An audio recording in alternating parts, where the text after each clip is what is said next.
atau ada yang sudah pernah kontribusi dengan sebuah yayasan gitu. Jadi yayasan ini hukum yang sifatnya berbeda dengan PT gitu. Kalau di PT kemarin teman-teman masih ingat kira-kira hal apa yang paling signifikan berbeda antara PT dengan yayasan? Kalau di PT teman-teman pertemuan keempat ya kemarin itu sudah ada masih ingat nggak kalau di perusahaan terbatas atau PT itu perusahaan itu pendirinya atau ownernya itu menyertakan modal gitu ya. Jadi perbedaan signifikannya antara PT dengan yayasan adalah yang PT pendirinya adalah menyertakan modal sedangkan di yayasan tidak. Kemudian kalau PT itu tujuannya untuk mendapatkan apa teman-teman?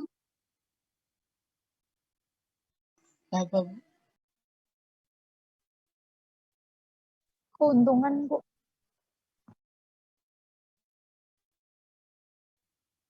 Ada yang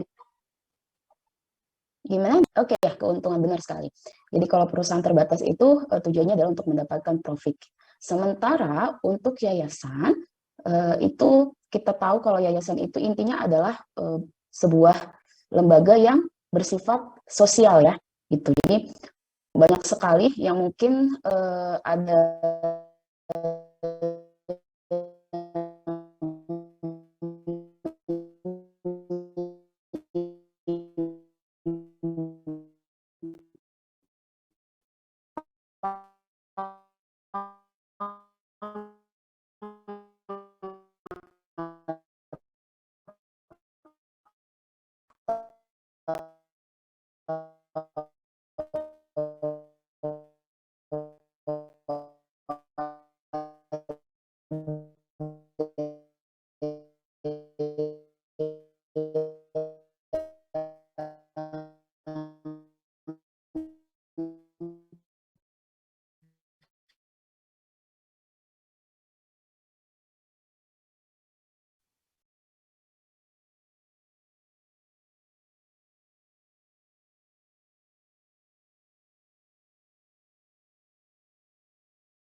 teman-teman jaringannya ternyata saya tidak bisa di dalam rumah ya, nggak tahu jelek banget ke Rundin nih jaringannya, jadi saya harus keluar dulu. Ya, saya share screen lagi.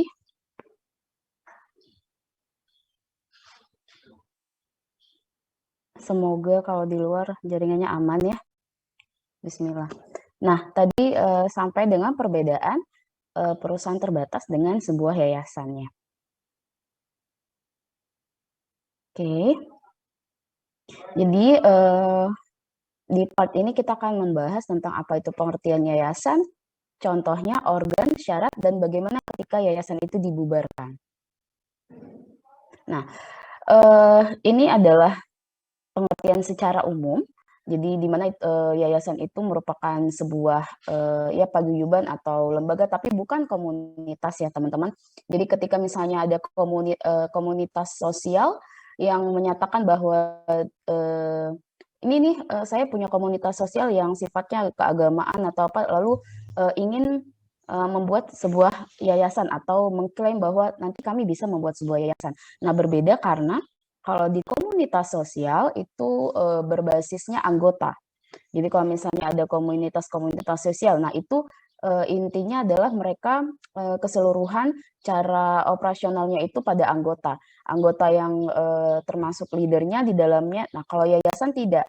Jadi layaknya sebuah badan hukum, kalau yayasan tidak bisa hanya berbasiskan anggota saja gitu. Dan kalau misalnya di komunitas sebuah leader ataupun sebuah anggotanya itu kan tidak terlalu apa ya tidak terlalu beda batasannya. Sementara kalau di yayasan itu hanya ada beberapa organ yayasan di mana masing-masing fungsinya itu tidak boleh saling saling terkait. Jadi misalnya ketika dia seorang pendiri yayasan, maka kalau menurut aturannya dia tidak bisa sebagai pengurus juga gitu. Jadi tidak boleh dua kali fungsional jabatannya di dalam sebuah lembaga itu.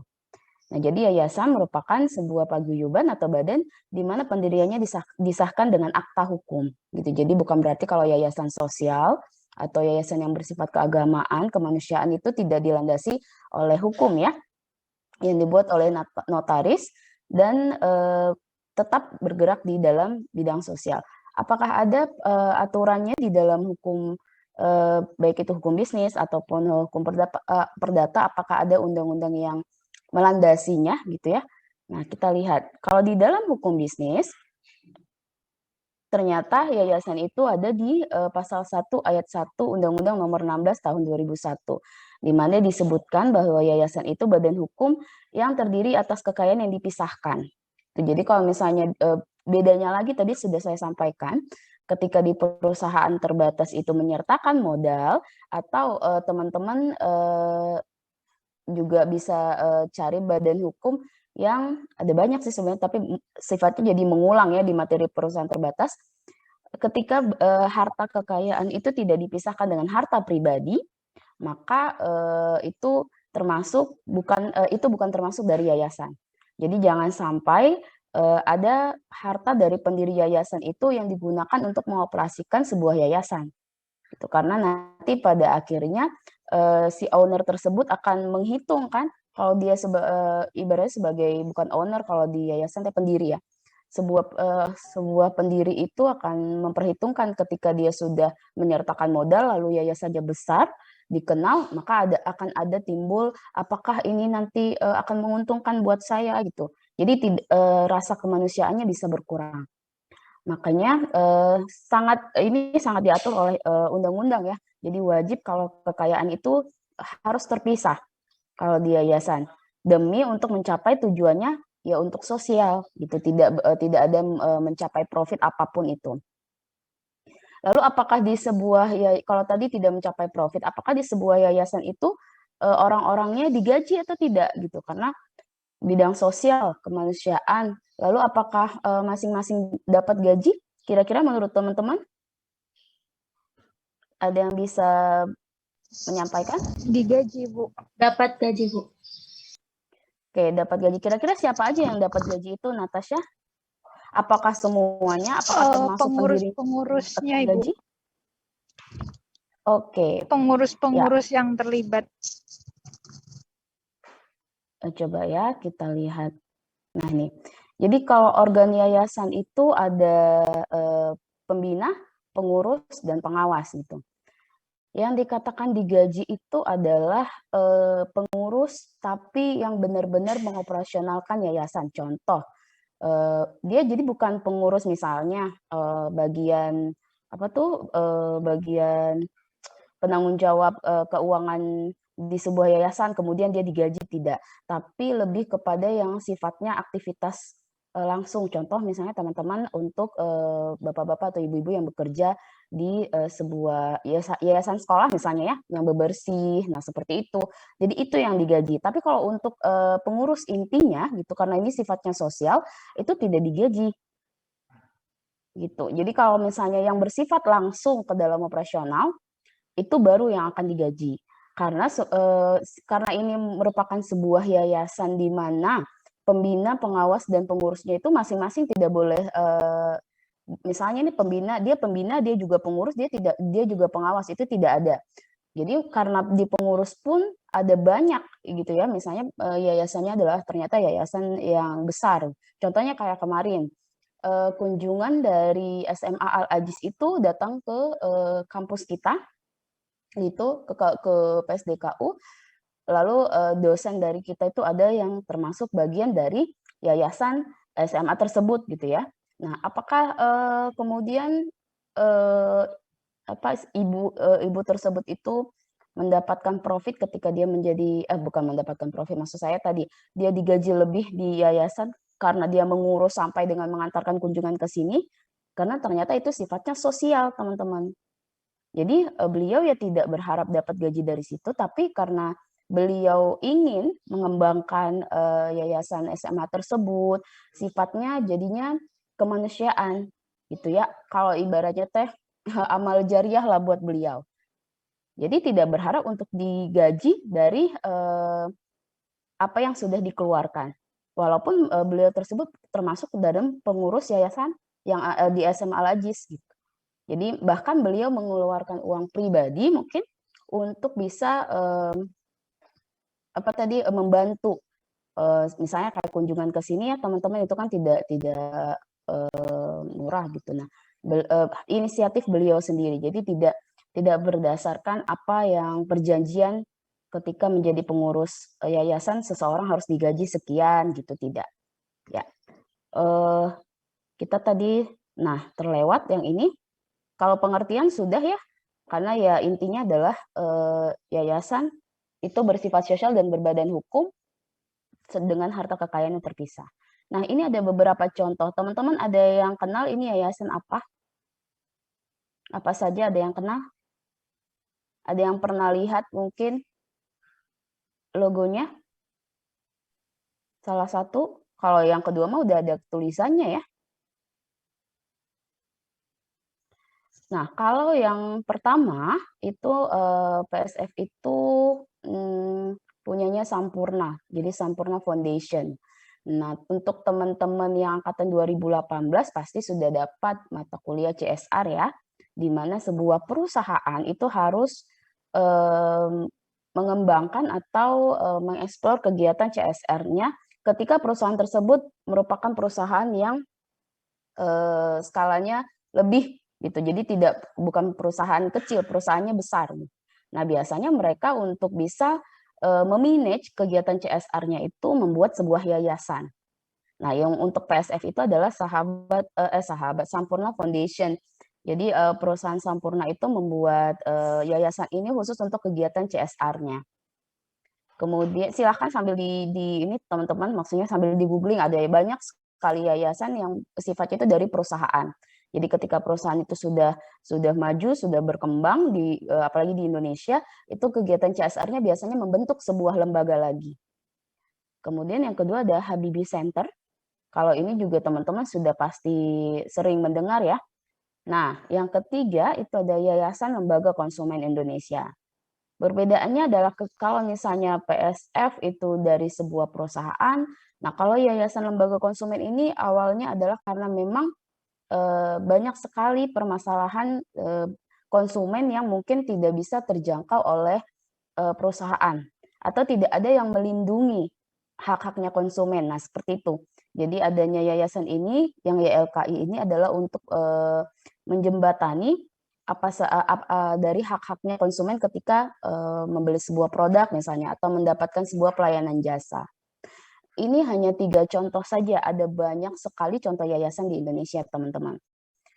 Jadi silahkan dicari tahu yang lain lagi ya. Oke. Nah, kemudian tadi sudah organ Nah, kita lihat untuk organ yang pertama itu ada pembina. Pembina itu apa saja yang dilakukannya gitu. Yang pertama adalah tentu merumuskan anggaran dasar. Jadi ketika sudah si pendiri menginginkan mendirikan sebuah yayasan, kemudian merumuskan, lalu pembina maksud saya, pembinanya ini yang memutuskan. Jadi bukan merumuskan, tapi ketika sudah dirumuskan anggaran dasar, lalu keputusannya adalah di tangan para pembina. Kemudian mengangkat dan menghentikan pengurus dan pengawas. Jadi apakah bisa sebelum ibaratnya kalau yayasan itu terkena permasalahan ya, apalagi bermasalah hukum, nah apakah bisa diberhentikan? Bisa oleh pembina, khususnya untuk yang pengurus dan pengawas. Kemudian yang ketiga itu menetapkan kebijakan umum. Jadi ada beberapa kebijakan yang kemudian harus diterapkan di dalam sebuah yayasan. Agar apa? Agar tidak melenceng nih dari jalurnya. Karena banyak sekali ternyata realitanya gitu, kalau tidak sebuah lembaga itu kalau tidak ada kebijakan umum atau kebijakan yang sifatnya itu disahkan oleh ini ya kekuatan hukum, itu sangat mudah sekali teman-teman untuk bisa memanipulasi atau melanggarnya. Kemudian yang keempat, pengesahan program kerja dan anggaran. Jadi di yayasan pun harus ada program kerjanya. Kalau tidak ya bagaimana yayasan tersebut bisa tumbuh dan berkembang. Jadi sama seperti perusahaan terbatas ataupun badan hukum lainnya, bahwa program kerja adalah inti dari kemajuan suatu badan hukum atau organisasi atau perusahaan. Kemudian keputusan penggabungan dan pembubaran yayasan. Jadi ketika misalnya ada yayasan ini sudah sangat besar, misalnya lalu ingin diperkecil lagi nih fungsi-fungsinya, gitu, supaya terlihat organisasinya sehat atau lembaganya sehat. Nah, kemudian nanti akan sama seperti perusahaan yang ketika akan bermerger, lalu bisa dibubarkan. Kalau maksud saya, lalu ketika dia bermasalah bisa dibubarkan dengan persyaratan hukum oleh pembinanya. Nah, yang kedua adalah pengurus, di mana kalau pengurus itu ya intinya adalah yang langsung mengatur turun tangan ke dalam kegiatan operasional dari yayasan tersebut, di mana juga perpanjangan tangan dari eksternal, dari pihak eksternal untuk bisa menerapkan sesuai dengan aturan yang berlaku. Itu jadi pengurus ini ada banyak sekali fungsinya, sama seperti kita di perusahaan atau di bisnis ya, sama seperti itu ada fungsi-fungsi bisnis. Nah, di yayasan pun demikian, tergantung kepada tergantung kepada bukan tujuan maksud saya, tergantung kepada jenis yayasannya, ingin berfokus pada bidang apa, gitu. Nah, di dalam sebuah anggaran dasar tentunya ada beberapa hal yang harus diperhatikan. Di mana yang pertama itu ada nama dan kedudukan yayasan. Jadi kalau misalnya mendirikan yayasan itu sebelum ada logo harus ada namanya dulu ya, sama dengan mendirikan perusahaan. Kemudian kedudukan yayasan tersebut. Jadi skupnya mau lingkungan apa dulu nih gitu. Kemudian maksud dan tujuan itu terlampir juga, jangka waktu pendiriannya. Nah, jumlah kekayaan awal yang akan dipisahkan dari kekayaan pribadi. Jadi sebelumnya si pendiri yayasan ini harus melaporkan dulu harta pribadinya, gitu. Jadi ketika misalnya nanti didirikan sebuah yayasan itu harta pribadinya kan sudah tercatat. Apakah ada berkurang karena untuk mengurus yayasan tersebut atau tidak. Kemudian cara mendapatkan kekayaan dan sekaligus cara menggunakannya. Jadi ada banyak sekali kita tahu kalau yayasan itu biasanya ada yang sifatnya menerima donasi, ada yang sifatnya mengembangkan apa yang ada di dalam yayasan tersebut gitu ya, misalnya menghasilkan output apa lalu mendapatkan pendapatan. Nah, itu harus terinci. Jadi harus dari awal itu sudah dikonsep akan seperti apa. Jangan misalnya ada banyak sekali donasi-donasi yang ternyata tidak benar-benar dipergunakan untuk operasional yayasan. Lalu selanjutnya tata cara pemberhentian, pengangkatan dan penggantian anggota pembina itu oleh pengawas. hak dan kewajiban anggota pembina, pengurus, serta pengawas. Lalu tata cara penyelenggaraan rapat. Jadi kalau misalnya kita tahu di perusahaan terbatas itu ada rapat pemegang saham, kemudian kalau misalnya di yayasan itu adalah sifatnya yang tadi 3 organ itu saja. Karena tidak ada investor kan, jadi bukan sifatnya seperti rapat umum pemegang saham. Kemudian ketentuan tentang perubahan anggaran dasar. Jadi kalau misalnya di pertengahan operasional yayasan ternyata ada beberapa yang harus dirubah nih. Nah, itu ada ketentuannya. Jadi tidak karena dia yayasan bersifat sosial lalu tidak harus dilaporkan ketika ada perubahan anggaran dasar. Tetap harus dicatat kembali, di-report kembali untuk bisa mengetahui perubahannya itu karena apa. Bukan karena dia sudah berkembang maju lalu ternyata ada profit sedikit lalu dirubah nih anggaran dasarnya. Tidak seperti itu. Jadi tetap harus sesuai dengan ketentuan hukum. Kemudian tadi sudah dibahas penggabungan dan pembubarannya. Lalu penggunaan kekayaan. Nah, banyak sekali teman-teman yayasan itu ternyata lebih banyak ya hartanya ketimbang perusahaan-perusahaan yang tadi bertujuan untuk mendapatkan profit. Lalu biasanya kekayaannya itu bentuk dalam aset gitu. Nah, asetnya itu di manage seperti apa? Itu harus terinci. Misal ada dalam 1 tahun itu ada pertambahan apa nih? Misal kalau misalnya ada yayasan panti sosial itu ada rumah atau misalnya dari awal rumahnya sudah berisikan berapa kamar tahu-tahu bertambah gitu ya, itu harus dilaporkan. Jangan dari awal kecil lalu sampai akhir kecil padahal ternyata sudah ada donasi yang lebih atau ada saving dari donasi tersebut yang bisa ditambah untuk aset dari yayasan. Tuh. Kemudian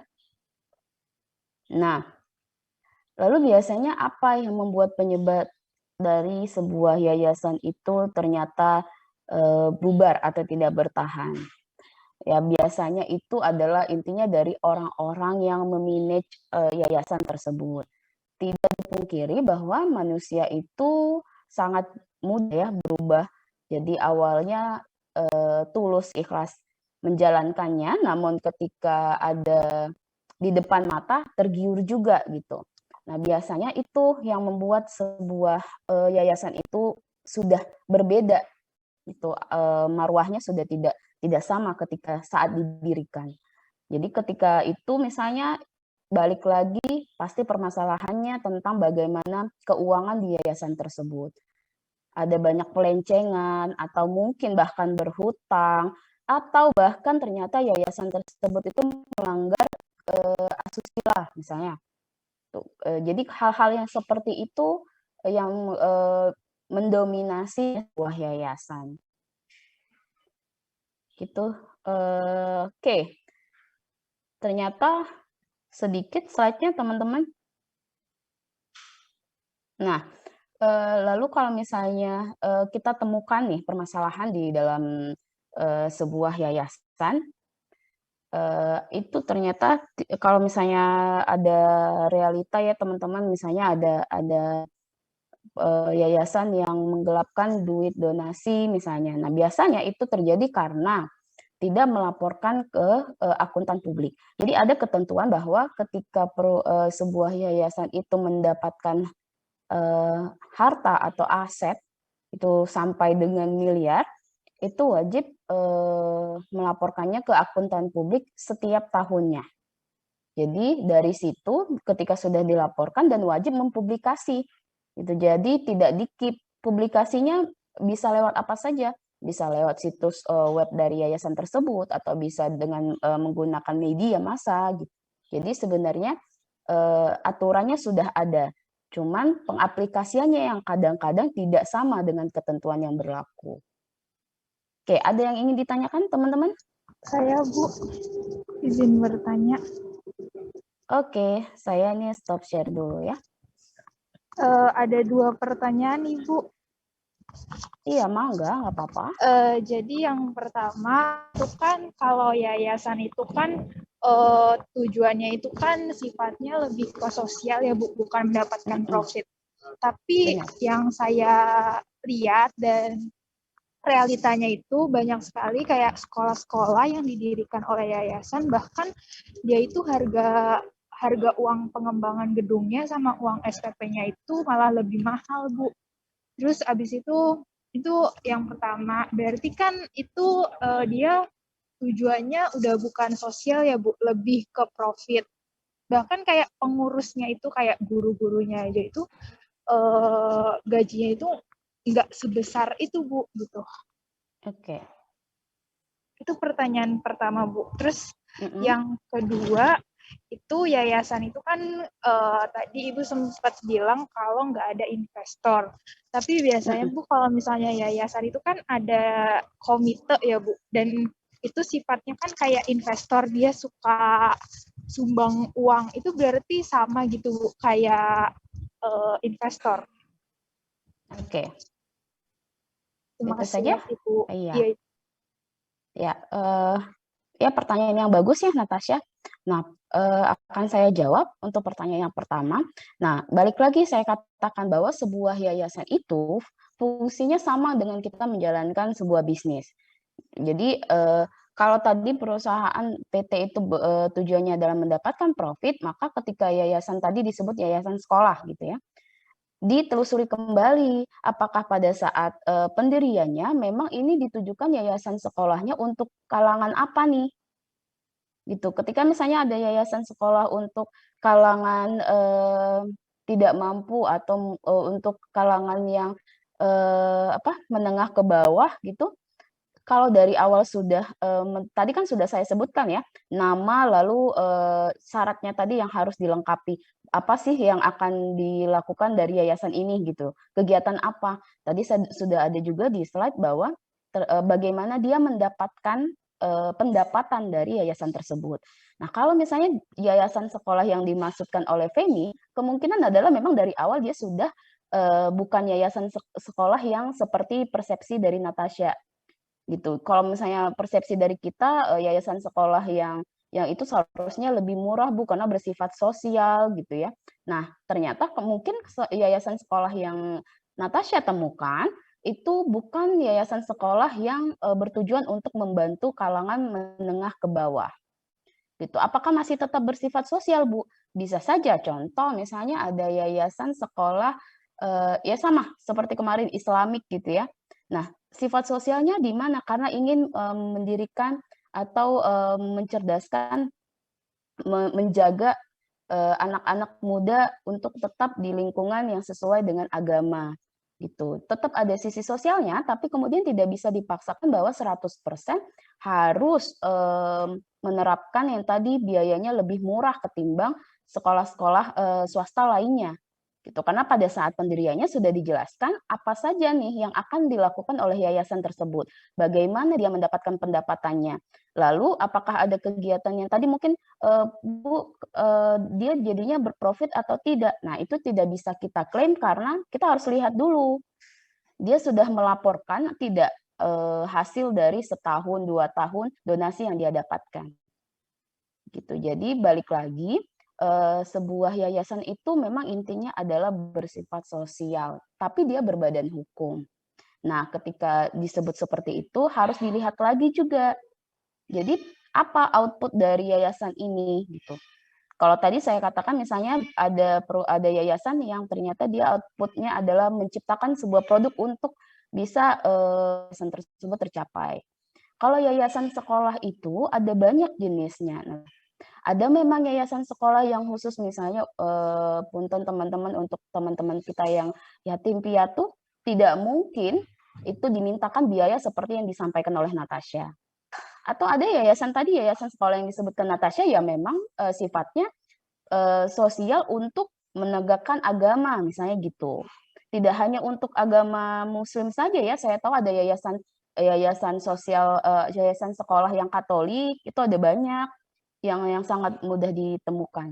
Jadi, sifat sosialnya masih ada, tapi balik lagi, kita harus lihat dan untuk, dia apakah mendapatkan profit atau tidak, maka kita harus lihat, apa yang dilaporkan ke akuntan publiknya. Kemudian untuk pertanyaan yang kedua, ada investor atau tidak? Tadi saya katakan bahwa tidak, di dalam sebuah yayasan tidak boleh menyertakan modalnya. Nah, ketika misalnya tadi, tapi dia ada mengeluarkan dana, Bu, maka sifatnya donasi. Berbeda halnya dengan menyertakan, modal. Ketika menyertakan modal di perusahaan terbatas, dia harus mendapatkan apa, teman-teman, di akuntansi? Dividen. Dividen. Nah, ketika tadi, pertanyaan yang Natasha sampaikan, dia hanya mengeluarkan uang untuk apa sifatnya, dia tidak mendapatkan bunga atau mendapatkan, profit lebih kan dari yang dia, keluarkan, maka disebutnya donasi. Gitu ya. Sudah terjawab, Natasha, ada lagi? Sudah Ibu, baik Ibu, terima kasih banyak. Iya, good. Ada lagi teman-teman? Bu, saya ingin bertanya, Bu. Devina, bahkan saya sampai hafal dengar suaranya aja. Ya, Devina. Biasanya bertanya itu Natasha, Devina gitu. Ya gimana Devina? Seperti ini Bu, pertanyaan saya itu untuk pemilihan pengurus daripada yayasan itu seperti apa ya Bu ya? Soalnya kalau saya lihat dari sekolah saya Bu ya, sekolah saya tuh juga dinaungi oleh yayasan, itu pengurusnya itu rupanya dari alumni sekolah saya sendiri Bu. Dan yang saya ingat beliau itu juga merupakan salah satu perwakilan kayak dia juga agak petinggi di sekolah saya gitu Bu. Jadi saya kepikiran bahwa apakah petinggi di yayasan itu harus juga petinggi di sekolah seperti itu Bu, atau mungkin tidak usah yang berbasis sekolah, mungkin seperti berbasis lainnya yang seperti tadi Sampurna tadi Bu ya, atau harus petinggi dari mereka di kantornya, makanya bisa ditaruh ke petinggi di yayasannya gitu Bu. Kayak pengurusnya itu seperti apa, seperti itu Bu. Ya. Oke, nah ini yang saya sampaikan teman-teman. Ketika misalnya sudah diatur ketentuannya, tadi kan ada saya sebut bahwa ketentuannya itu pengurus, pengurus, pengawas dan pembina itu menjalankan fungsinya masing-masing. Gitu. Ketika dia sudah bagian dari pembina, maka dia tidak akan menjadi pengurus. Gitu. Kemudian ketika dia sudah menjadi pengawas, maka dia harus objektif ya mengawasi pembina dan pengurus. Nah, realitanya mungkin di lapangan yang tadi disebutkan Devina harus dipastikan kembali apakah memang kalau untuk bagaimana cara merekrut pengurus itu masing-masing yayasan mempunyai ketentuannya masing-masing. Tapi yang harus dibatasin adalah tidak adanya overlapping ya, maksudnya bersamaan ketika dia menjabat sebagai pembina lalu dia menjabat sebagai pengurus juga gitu. Nah, kalau untuk case-nya yang Devina temukan, kemungkinan apakah memang beliau ini dahulunya bagian dari pendiri tersebut atau tidak gitu. Atau misalnya sebenarnya dari pembina itu sudah, atau misalnya dari pengawas pengawas atau pembinanya sudah mendelegasikan bahwa dia adalah perpanjangan tangan dari pihak pendirinya untuk bisa menjadi pengurus. Tapi perlu diperhatikan teman-teman, sebagai pengurus tentu ada banyak hal yang berbeda sudut pandangnya dengan para pembina dan pengawas. Nah, mungkin yang tadi itu adalah kan tidak banyak ya, satu orang kan maksudnya.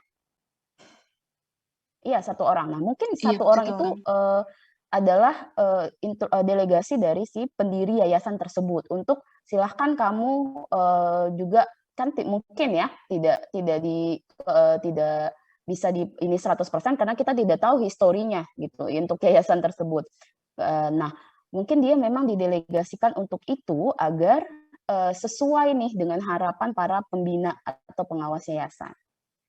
Nah, bukan berarti misalnya ketika dia sebagai pendiri yayasan, dia juga nih sebagai pengurus inti yayasan tersebut. Tidak, itu tadi sudah diatur di ketentuan hukumnya. Jadi supaya nanti pada saat menjalankan kegiatannya sebagai pengurus yayasan tidak melalui sudut pandang sebagai pendiri. Kalau sudut pandang sebagai pendiri itu kan berbeda ya.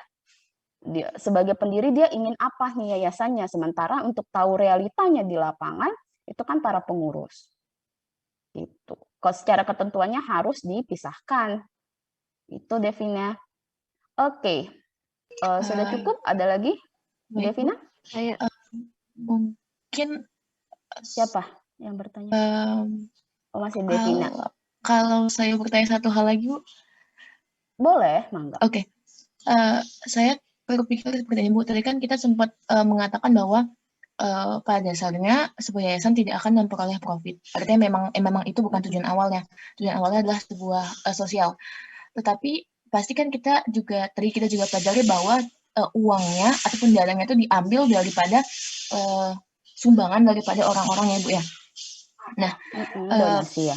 Ya, sumbangan donasi dari orang-orang. Nah, pertanyaan saya itu, apakah sumbangan dan donasi tersebut, Bu, diatur sebagaimana seperti dalam hukum, seperti dalam PT, Bu, yang mana kita harus mencatat pajaknya, kita harus membawanya itu secara jalur hukum, sumbangannya gitu. Oke. Ya.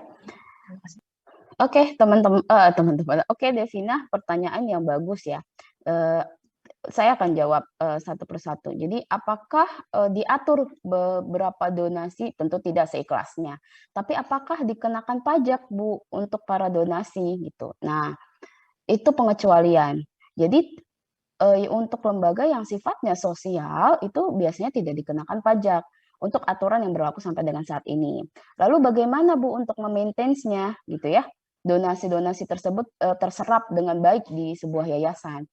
Nah, itu makanya diatur juga di dalam undang-undang bahwa ketika yayasan itu mendapatkan donasi sebesar minimal 500 juta sampai dengan 20 miliar, itu ikhtisar laporan tahunannya harus dipublikasikan. Sebelumnya harus diaudit oleh akuntan publik. Gitu. Jadi bukan berarti kalau misalnya tidak diatur berapa maksimal donasi, jadi bisa mendonasi 1 miliar langsung gitu ya, lalu yayasan berhak untuk itu semua memanage-nya gitu, tidak. Jadi harus diaudit terlebih dahulu oleh akuntan publik. Nah, apakah itu pengeluarannya dilaporkan ikhtisar laporannya selama periode tertentu? Tidak, setiap tahunnya. Jadi akuntan publik itu kan bisa mengaudit dari mulai ada donasi tersebut apa saja nih yang sudah dikeluarkan oleh yayasan. Kemudian itu yang saya sebut, ketentuannya sebaiknya itu yayasan mempublikasikannya, baik itu ke media ataupun ke website-website yang dipunya oleh yayasan tersebut, bahwa seperti ini loh, itu kemajuan dari sebuah yayasan, itu donasi yang terkumpul digunakan untuk ini. Jadi tetap bukan diatur oleh pajak, tapi diaudit oleh akuntan publik. Gitu, Devina. Ada lagi? Baik, Bu. Terima kasih banyak ya, Bu. Oke. Good. Teman-teman yang lain? Saya, Bu, izin bertanya, Bu. izin bertanya. Siapa dulu nih? Rima dulu, Audina dulu? Audina aja, Bu, dulu. Oke, silahkan Audina. Jadi, Bu, saya ingin bertanya tentang keterkaitan atau hubungan antara koperasi dengan yayasan, Bu. Kan yang kita ketahui koperasi. Iya, Bu. Jadi kan yang kita ketahui koperasi itu di mana koperasi berperan secara aktif ya, Bu, dalam upaya mempertinggi kualitas kehidupan masyarakat, memperkokoh perekonomian masyarakat. Nah, pada intinya meningkatkan taraf hidup orang banyak. Jadi, apakah sebenarnya koperasi ini boleh mendirikan yayasan ya, Bu ya? Atau jika memang boleh, mungkin ada syarat tertentu dari koperasi baru bisa mendirikan yayasan. Nah, apakah